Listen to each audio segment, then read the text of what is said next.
Hi everyone, I'm Mani, the CEO and founder of Voller. If you have or are planning to sell appreciated capital gains assets in Alabama, you know you'll lose something between federal and Alabama taxes. But the big question is, how much will you lose and what can you do to reduce it? It's important to understand your capital gains taxes and how they will impact your financial future, not least because that knowledge will empower you to take action to reduce your tax bill today and help you build your wealth faster. In this video, we'll explain what capital gains are and how they are taxed in Alabama. We'll also show you different tax planning strategies that can significantly reduce your capital gain taxes to help you build your wealth faster. These strategies range from selling appreciated assets in a tax-exempt trust through charitable remainder trusts, deferring your capital gains taxes with an opportunity zone fund, or diversifying your assets with exchange funds. So let's get started. What are capital gains? Capital gains are a capital asset's increase in value above its basis, or in other words, cost. Capital assets can include stocks, real estate, or even an item purchased for personal use, like a car or a boat. Basis is usually the price at which an asset was purchased, but for some assets, it might be a different amount. For example, if you renovate your house, your basis in the house will be the purchase price plus the money you spent on the renovations. Capital gains can be realized or unrealized.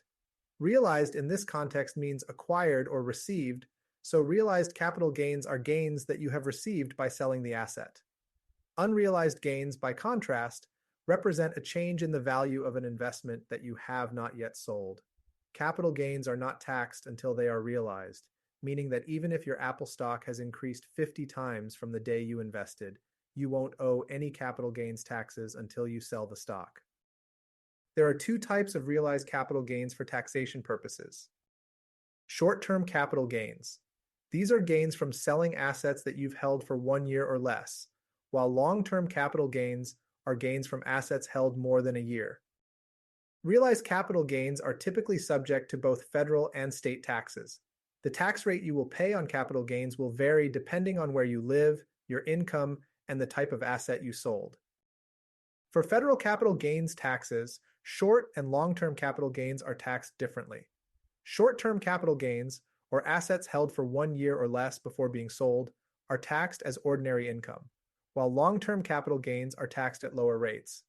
In 2024, the federal short-term capital gains range between 10 and 37%. Federal long-term capital gains, meanwhile, are also progressive, and in 2024 range from 0 to 20%. You now understand how federal capital gains tax rates apply. What about Alabama capital gains taxes? The Alabama capital gains tax is also progressive, meaning the rate of taxation increases as taxable capital gain increases. In other words, different portions of the individual's capital gains are taxed at the different rates corresponding to the brackets they fall into. In 2024, the Alabama capital gains tax rates range from 2 to 5%. So, what would these numbers look like in the real world?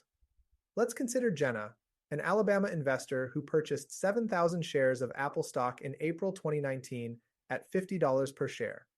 She decided to sell her shares in January 2024 at a price of $100 each. Jenna held the stock for more than 1 year, so her realized gains are considered long-term capital gains. Jenna realized a capital gain of $350,000. She paid for 7,000 shares at $50 each for a total of $350,000 and then sold them for $100 each for a total of $700,000. That's a net gain of $350,000. She would pay a total of around $45,000 in federal long-term capital gains taxes for 2024, an effective federal tax rate of around 13%. Jenna would also pay Alabama taxes on her capital gains for around $17.5 thousand, or an effective state tax rate of around 5%. A quick counterfactual. If Jenna had sold her stock after holding for less than a year, her earnings would have been considered short-term capital gains, and she would have been subject to ordinary income taxes at both federal and Alabama levels.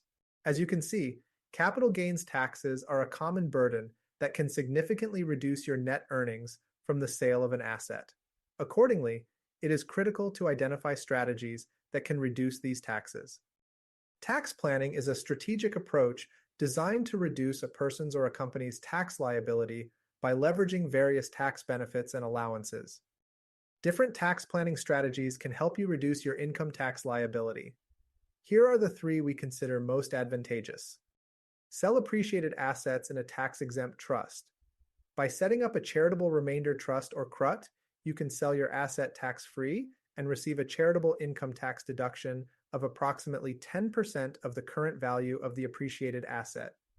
This allows you to reinvest those tax savings and create more wealth for yourself.